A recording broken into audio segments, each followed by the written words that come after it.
যদি কেউ কোনোদিন জাফলংয়ে, সিলেটের চা বাগানে কিংবা জয়ন্তা পাহাড়ে শুটিংয়ে যায়, নিশ্চয় তোমার কথা মনে পড়বে নায়ক সালমান।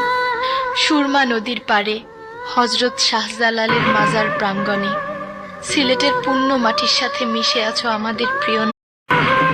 যদি কেউ কোনোদিন জাফলংয়ে, সিলেটের চা বাগানে কিংবা জয়ন্তা পাহাড়ে শুটিংয়ে যায়, নিশ্চয় তোমার কথা মনে পড়বে নায়ক সালমান। সুরমা নদীর পাড়ে, হযরত শাহজালালের মাজার প্রাঙ্গণে, সিলেটের পুণ্য মাটির সাথে মিশে আছো আমাদের প্রিয়।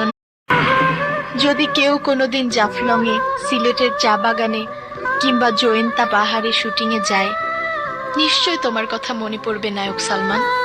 সুরমা নদীর পাড়ে, হযরত শাহজালালের মাজার প্রাঙ্গণে, সিলেটের পুণ্য মাটির সাথে মিশে আছো আমাদের প্রিয়। যদি কেউ কোনোদিন জাফলং